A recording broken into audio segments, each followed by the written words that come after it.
party. She only has this money.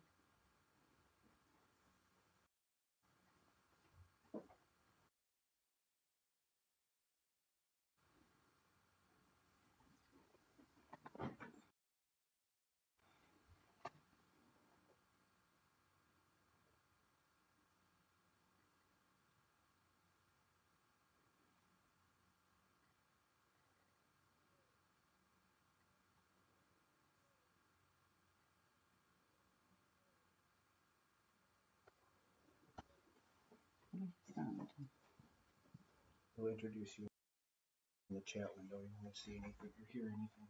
Okay. Okay.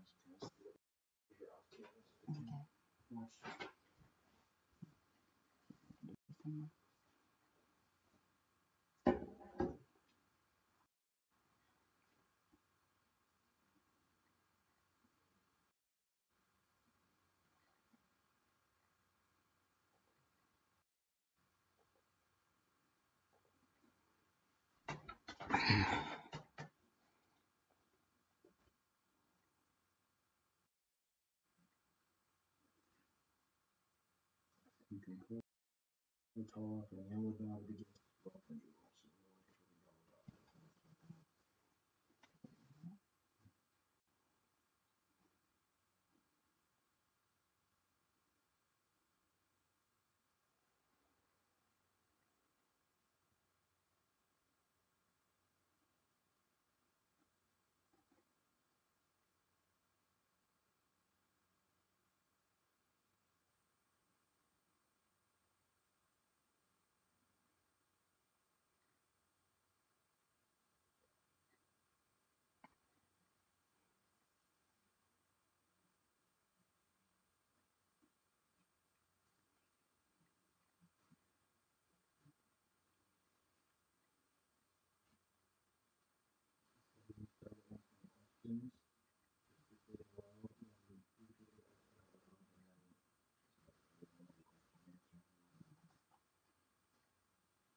Thing, I guess. There. Wow, we can see me. Yay. Is that better, everybody?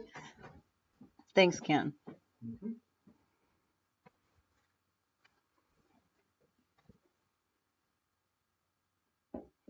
The question is, are lead-related issues getting any better? And of interest this year, and I hate to say yes before we know for sure, but we have not had as many cases this year. And I like to think that part of that is because we are doing an awful lot of lead education in our area and around the country.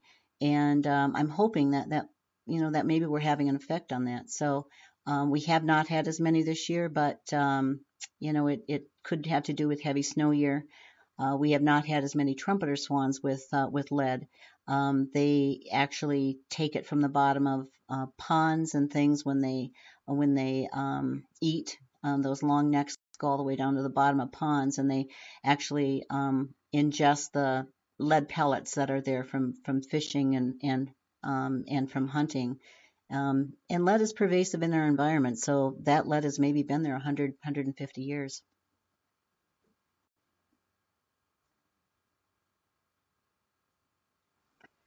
Okay, how many of the 22 eagles are going to be released? And the answer, gratefully, is most of them. We caught up several of them today again, and I have 2 that are non-releasable that will be placed in facilities, and those are education facilities. We just had one that went to the North Carolina Aquarium on Monday, and they flew here and drove him back. So he's going to be a new resident there as soon as he's out of quarantine. So most of those birds are going to be releasable, and we're very excited about that. We'll be doing releases within the next few weeks. We're very careful to do releases only when it's not territorial. Here in Wisconsin, we're dealing with an almost saturated population, especially in the north. So we really can't release throughout the year unless we know the bird and we know the territory and we know the situation and that the bird's not going to be put into a territorial dispute.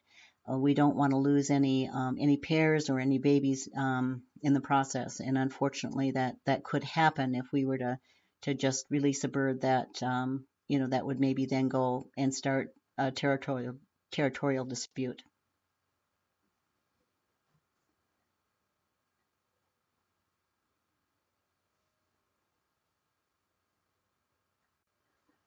Let's see. I don't see any more questions other than those I've answered. So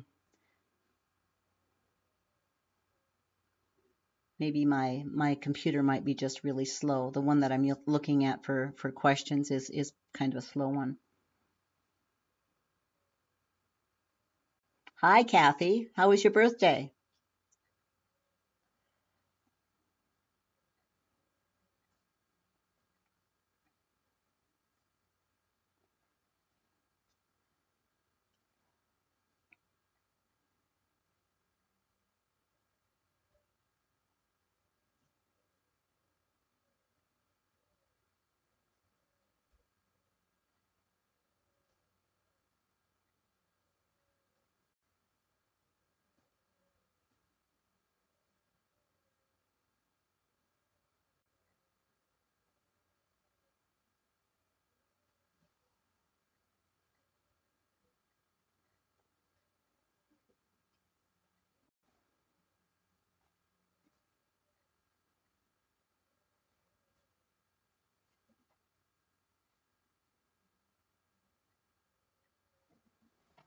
I think they're having problems with the On pause.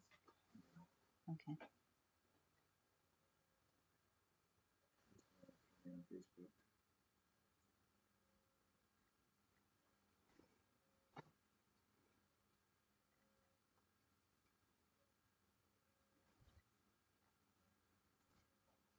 My face.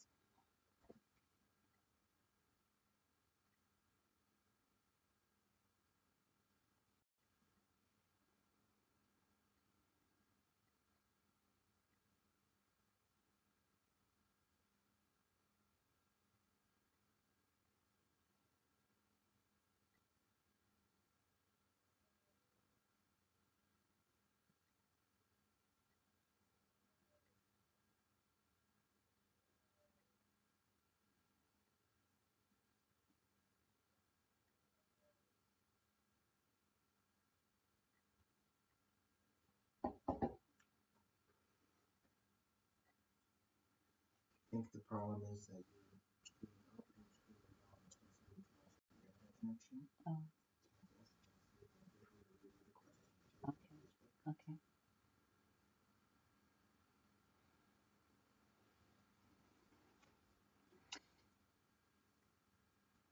Seems like we might be having a little bit of problem with my internet here. So um, I'll just be patient and we'll see if we can't get that fixed. Yeah, you know what I think is happening is she's the connection is not great. So she's getting up and she's turning that down in the chat window.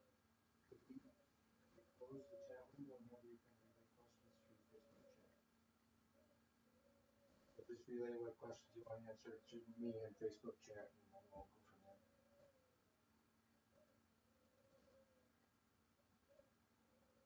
Okay, hang on. I'm gonna close the other window, see if we get better here.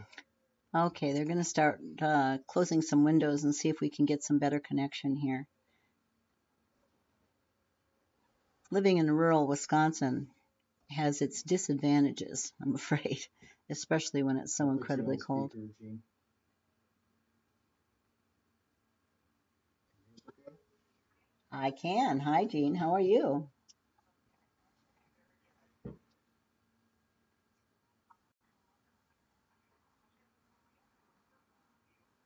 Great.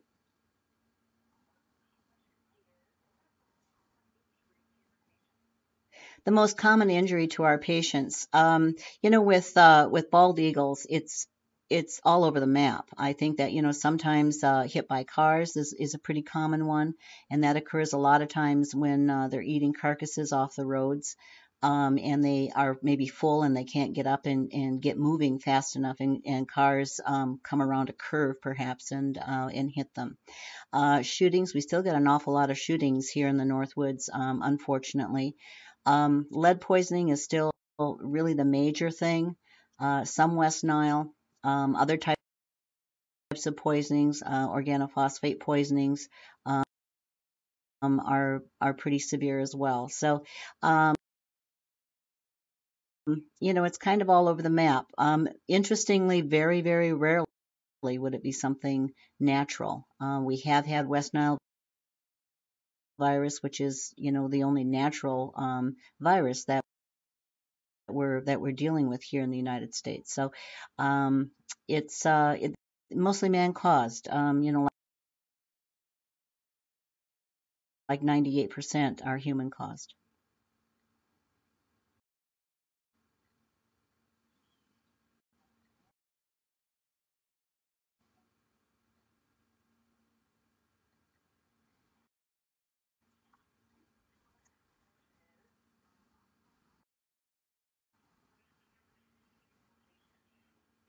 We really receive patients from all of we how far away do we receive our patients? We really receive patients from all over the Midwest.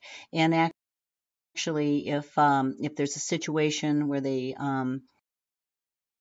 need to have them,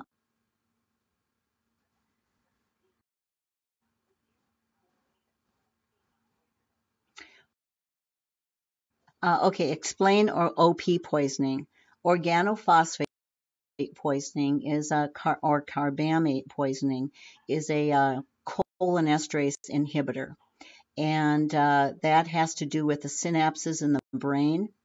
And it was used quite a lot in past years, but we're starting to see a resurgence again of it, and it causes convulsions, and convulsions so severe that sometimes the birds are actually break their wings. So those are the ones that I end up holding. Um, and we can hold, making sure that their wings are together and they're not going to hurt themselves. We do treat them with atropine, and it can be, once an hour, depending on how severe the poisoning is and how severe the convulsions are. And sometimes, can go on for a day, sometimes a day and a half. And hopefully they live through that. And if they do, then, then they're home free. But, and hopefully they're not going to have any long-term damage neurologically.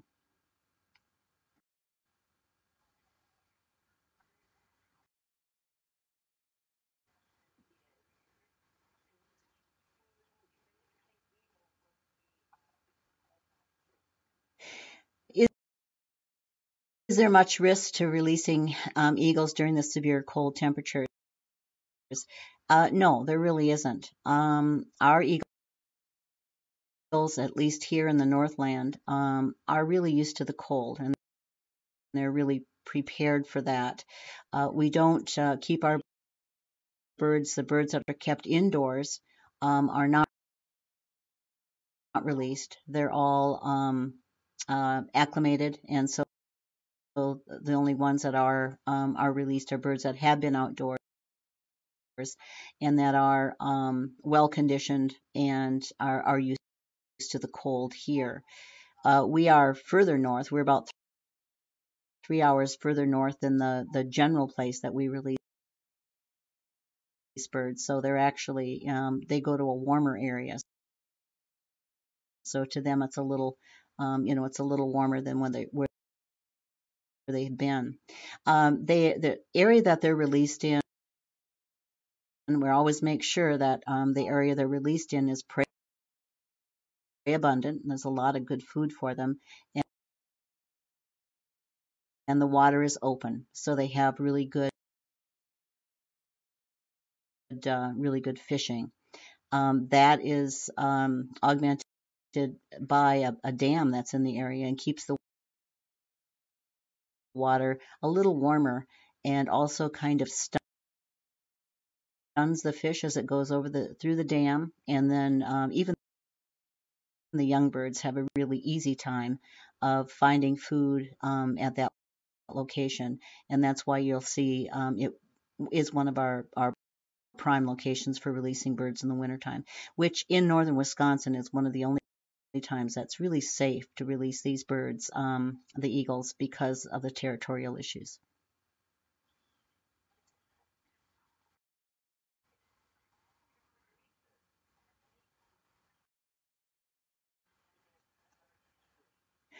Out of all of our releases, have any come back with another injury? Yes, absolutely. We do see them occasionally come back, and um, sometimes it's very exciting. I mean, we don't like to see them come back at all, but to see a bird come back after 8 years that had a broken wing, and has been doing it, been living successfully, and now an adult, and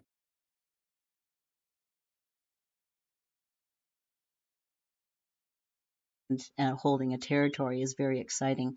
We've had probably, I would say, maybe 5 birds in all the many hundreds that have been through here that have come back with additional injuries or other injuries. And out of those, I think most of those have gone back. I know one actually arrived and died very shortly after, but most of them have gone back out, and that's very exciting.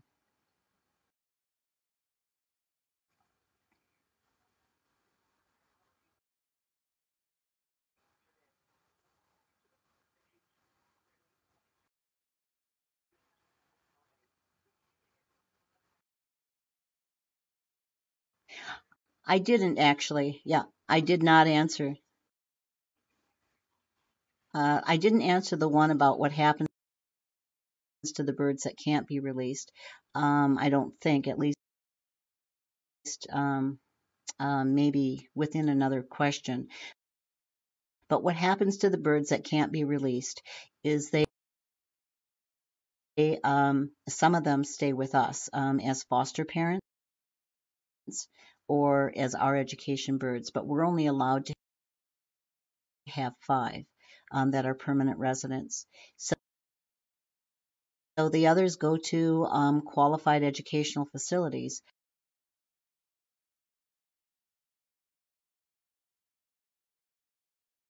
And we're really picky about where we send our birds, making sure that they have a really good facility there, making sure that their food isn't going to be raptor diet, which is sort of a uh, ground up everything, and not really good for the birds. So we check it out really well, make sure that they're going to be well cared for, do handling training with the people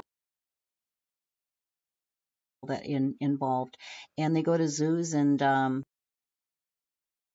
places around the country, even Puerto Rico, actually.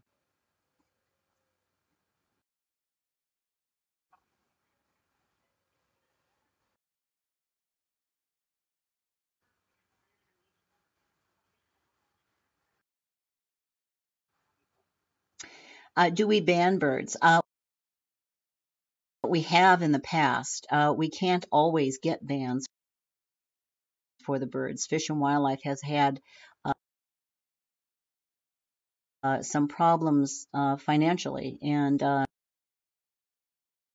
that includes our little passerines, which I would also love to ban, and make sure hear if we can hear from them again. I mean,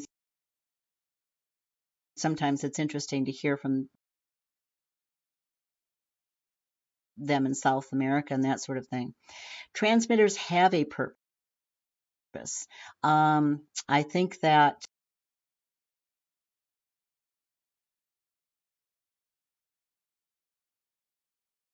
it depends on what type of transmitter you're using, and what type of program it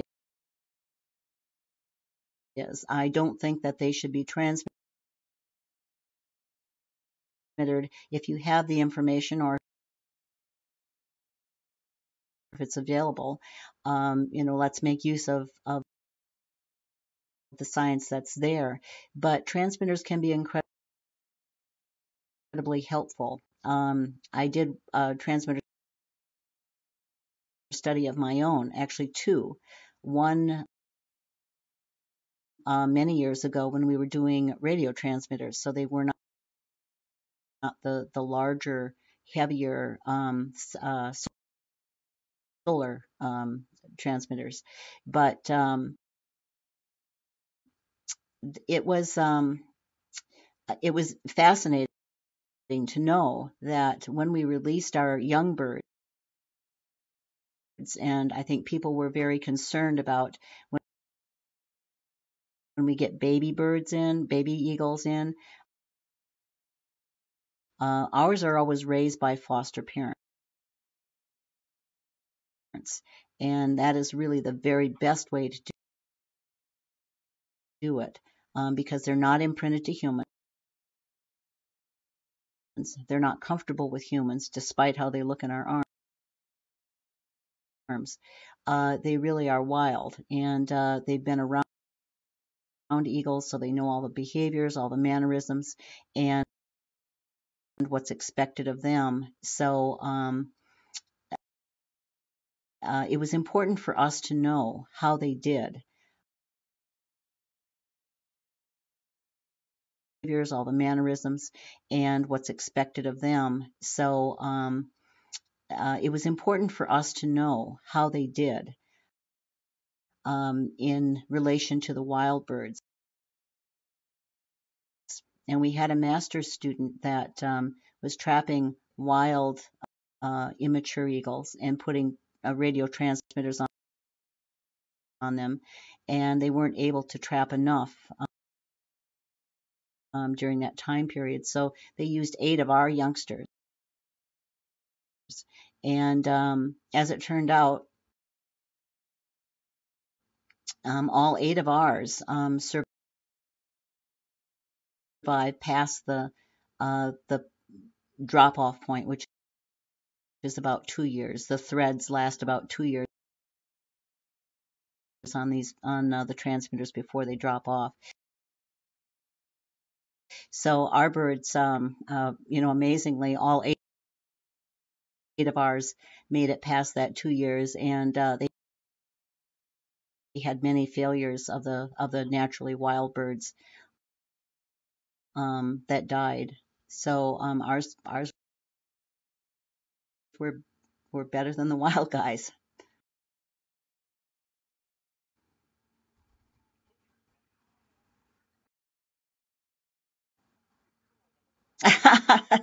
She is sitting on the bed. Let's see, where's that little? There she is sitting on the bed. That little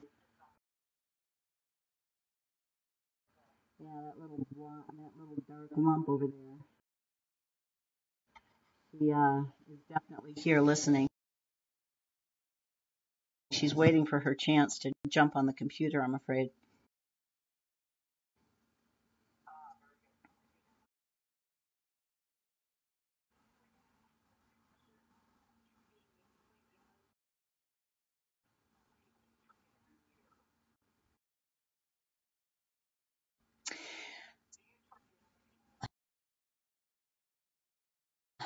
Absolutely. We do have an awful lot of students come through every year.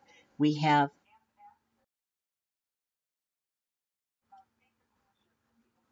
oh,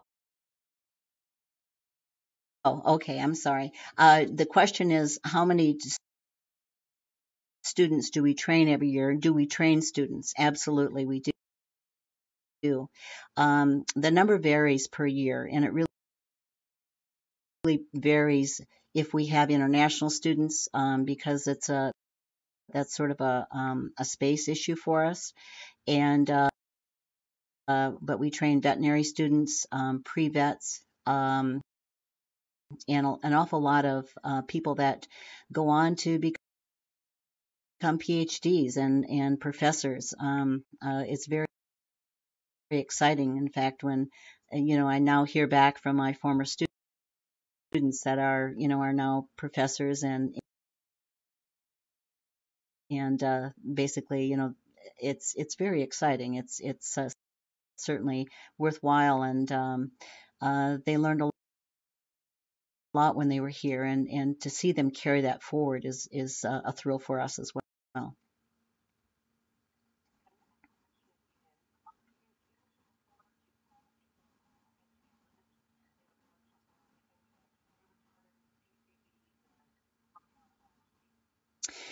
The question is, are we able to afford to test for all contaminants in the bloodstream of our birds?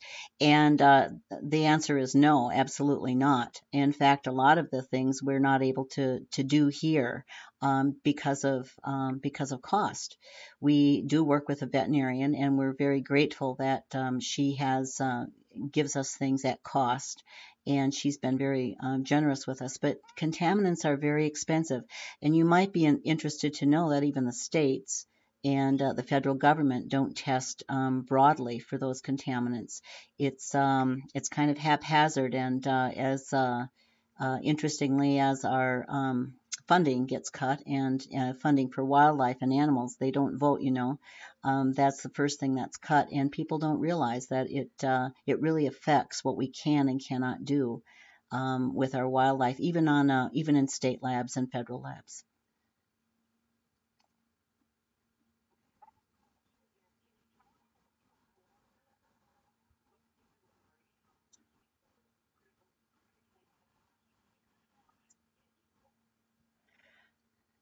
You know, uh, have we what I have learned from? Let me make sure I understand that what we have learned from Lucy and Larry, and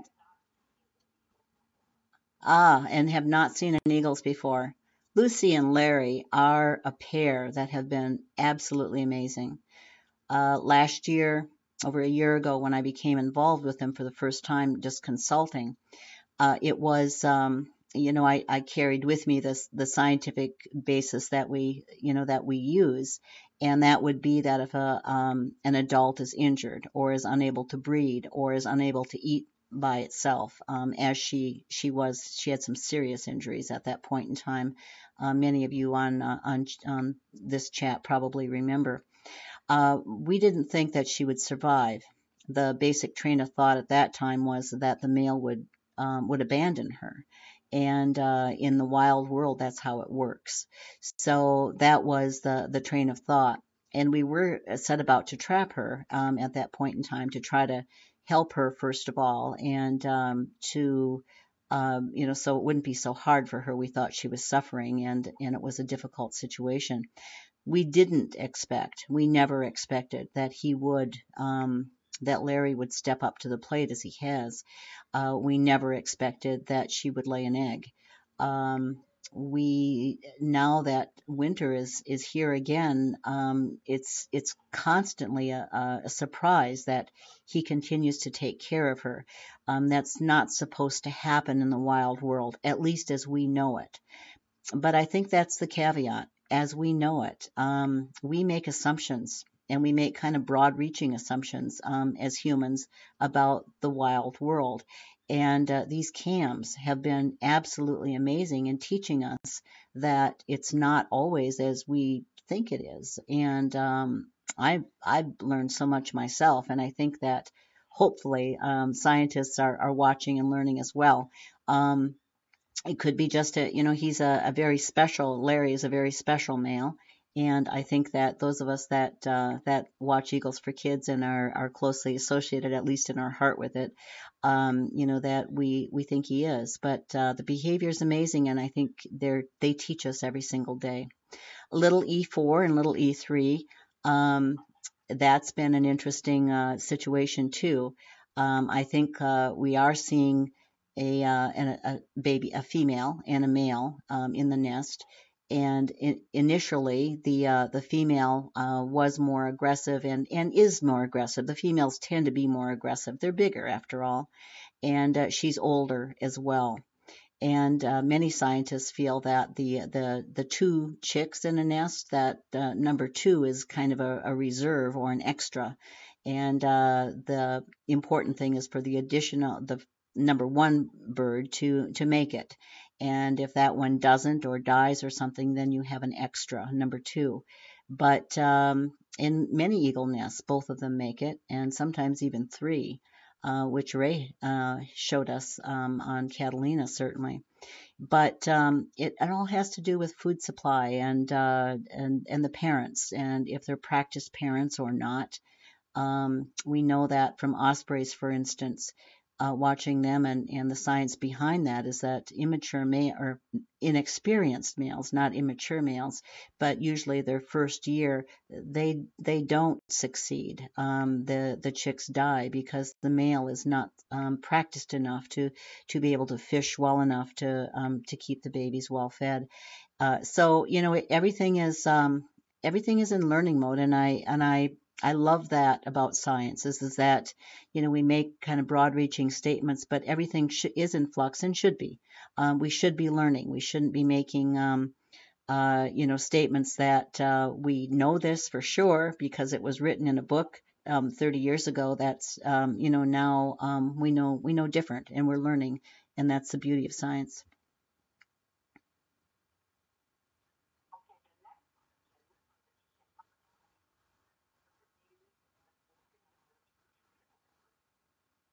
Are dying birds ever used as organ donors for treatable birds?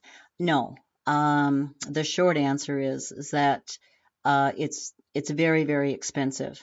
Even a lot of the surgeries that we're used to having on humans really aren't performed on, especially on wildlife. People don't realize, or maybe people do, that wildlife the wildlife rehabilitation work that I do and that many rehabilitators around the country do is not funded by the state or federal government. So basically, we're paying for it, out of our own pocket and from donors that help us and support us, and that really eliminates any of the very extreme surgeries. First of all, animal medicine is behind human medicine anyhow, and that's not any indication as to the quality of the veterinary medicine or the quality of the vets involved, but it has to do with how much money is behind um, the research that goes into complicated surgeries such as heart transplants and things like that. So no, short answer is no, that doesn't happen. We do use blood um, from them, and we do transfusions occasionally, but not organ transplants.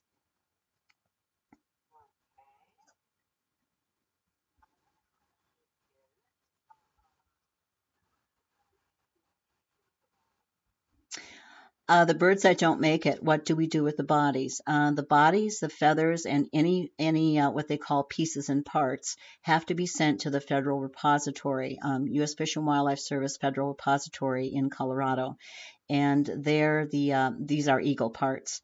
There the parts are distributed to Native Americans that have permits to be able to have them and use them for religious purposes.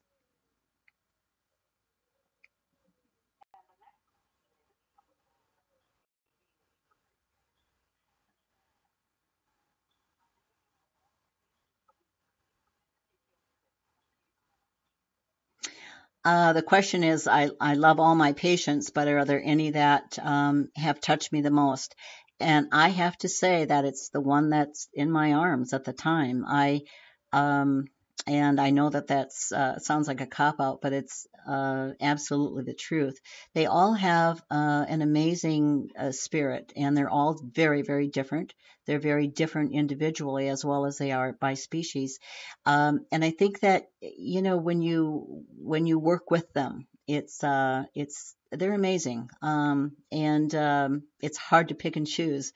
Sometimes we have very unusual patients that really take our heart. For instance, the little purple martin, a sort of a swallow type bird, but very interesting and very intelligent. And so no, I really don't have any favorites. It's like asking, a mother about her favorite child, I guess. Depends on how they're behaving.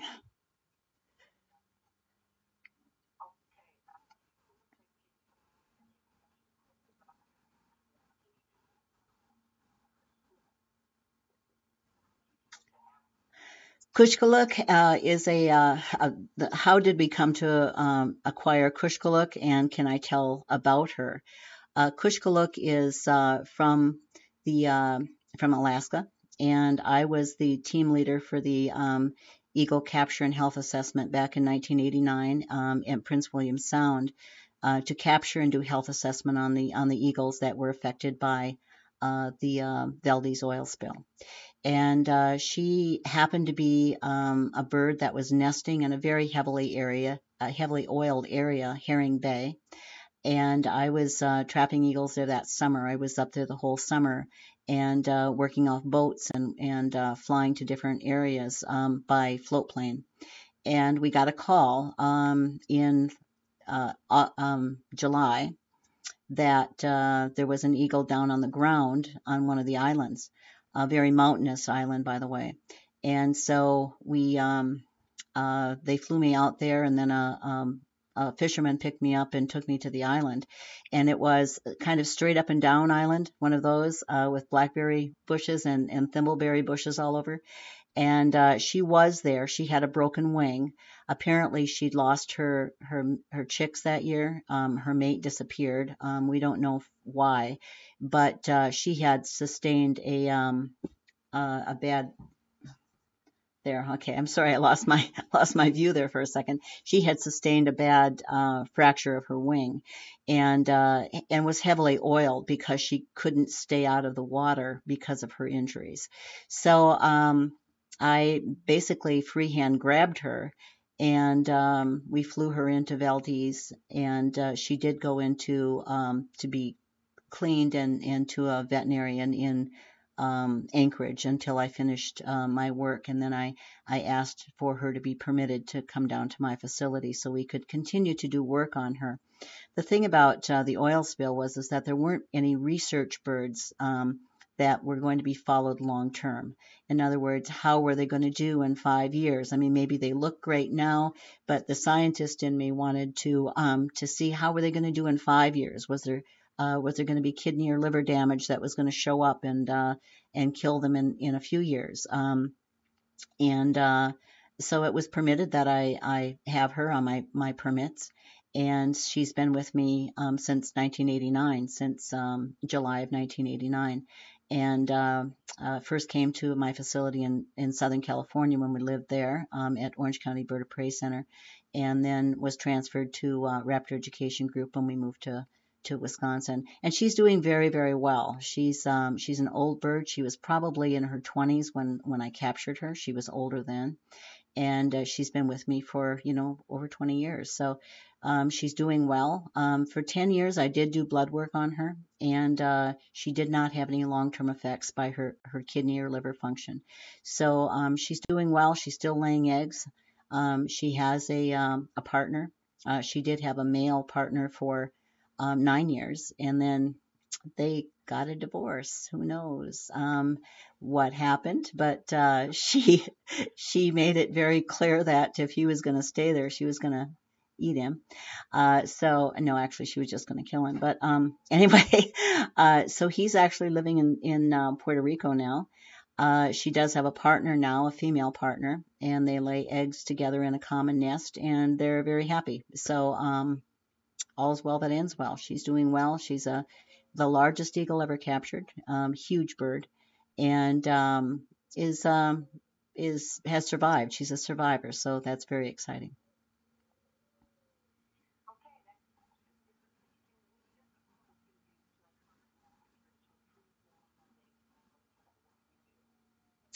Is there anything that the public can do to encourage lawmakers to fund the work that we do?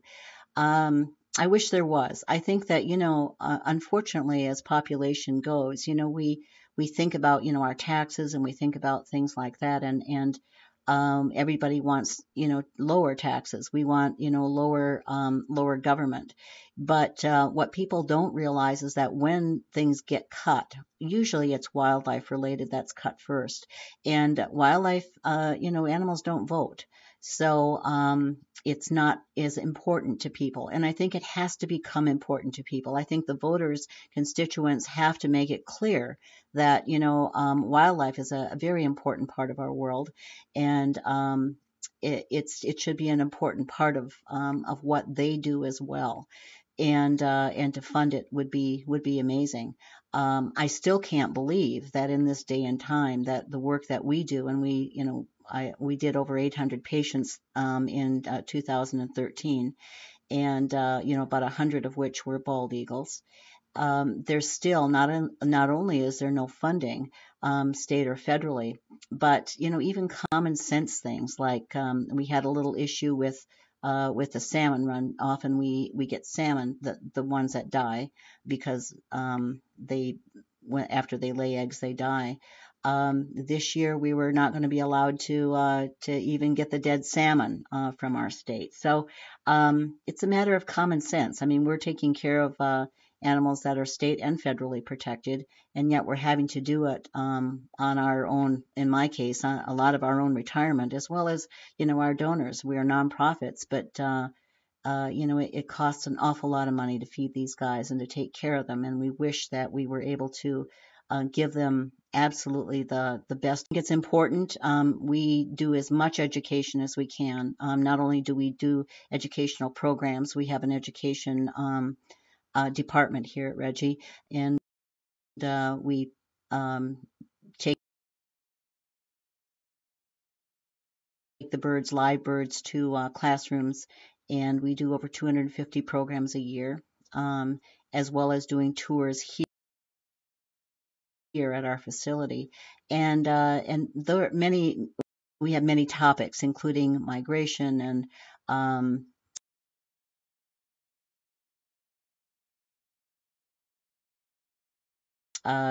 doing owl pellets. I mean, doing all kinds of things. But one of them is about toxins. And interestingly, the young people that we talk to really seem to understand a lot better. So we use youngsters, I think, as conduits for education and to educate the adults in their life.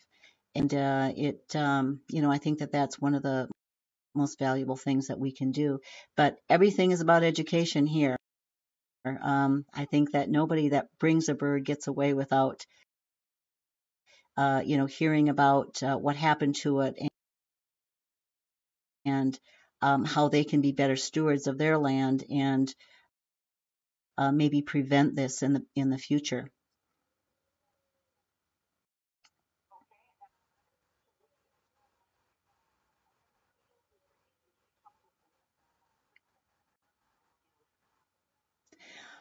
About the West Nile virus in Utah, and has it been a problem in Wisconsin? I have been working with that situation there, and I am helping the National Wildlife Health Center with samples and things from our birds.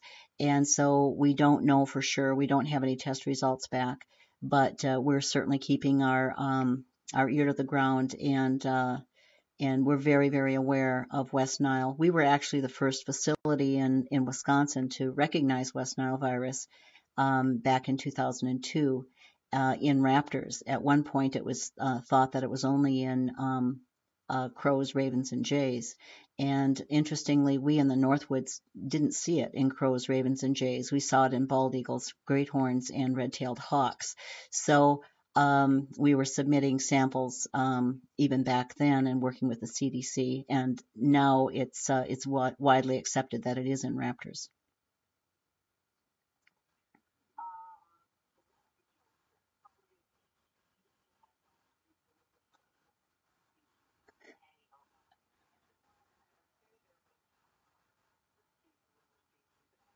Yeah.